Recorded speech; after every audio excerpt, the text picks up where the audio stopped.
Minimalist cake tayo for today's video, mga kasinging bakes!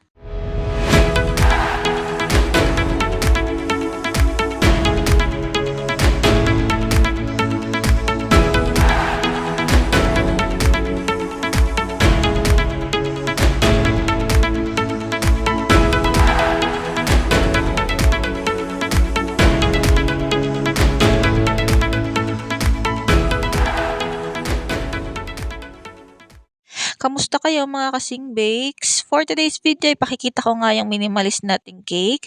Ito pang nakaraan kasi hindi ko naman siya matandaan kung kailan, and as you can see, kinram coat na po natin siya and may manipis siyang ganache kasi ibabiyahin natin to gamit yung motor. Oo, nagde-deliver na lang kami ngayon ng cake pag mga ganitong one-tiered cake.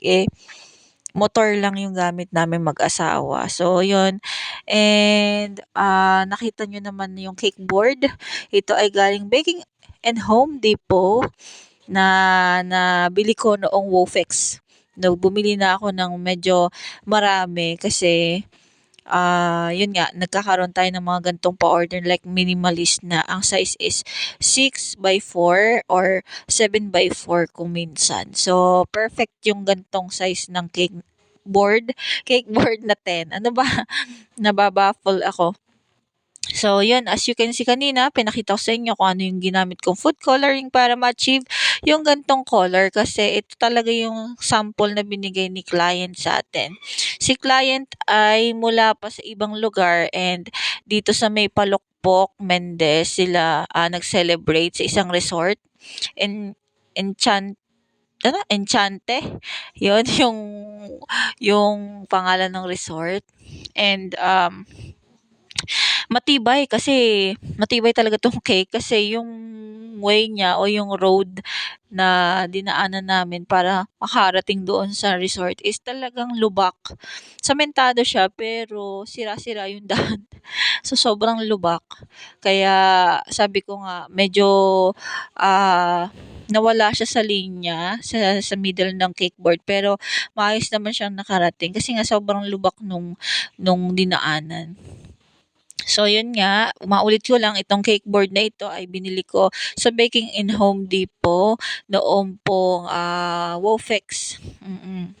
Bumili talaga ako kasi by bundle to parang by 10 pieces. Bumili talaga ako ng dalawang set para dito, kumbaga may magamit ako pag may biglang order na katulad nitong minimalist.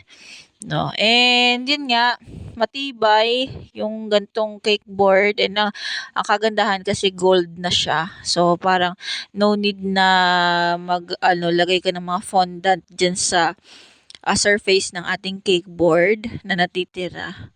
No, yan. So, yun, mga kasing bakes. And sa mga bago sa aking page na nanonood ngayon, ang ginagamit ko para makapagsulat or ginagamit kong panulat dito sa ating cake is OPP or cello sheet kung tatawagin.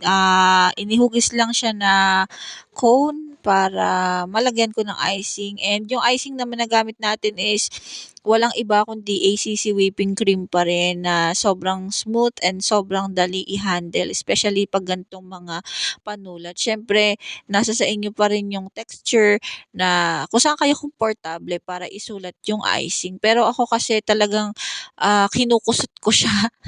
Oo, kinukusot ko siya or hinahalo ko siya para maging mas parang malambot yung ating icing para pagka isinusulat natin sumusunod lang siya doon sa ating pagsulat. And diyan ako komportable kung paano ako magsulat sa cake kasi pagka yung pulso talaga yung ating ginamit or ako, nanginginig talaga siya at nawawala sa linya. Hindi ako ganun kasanay. Kaya ganito, kung paano ko hawakan ng lapis, ganun ako magsulat sa cake. Kahit sa mga demos na nakikita ko talagang pulsuhan sila kung ang yung pisil nila dun sa tawag dito, sa piping bag 'pag magsusulat, pulsuhan talaga. Pero kasi dito talaga ako mas ano, parang komportable.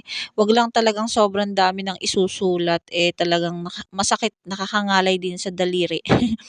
Pero yun nga, sabi ko sa inyo, dito ako talaga mas sanay.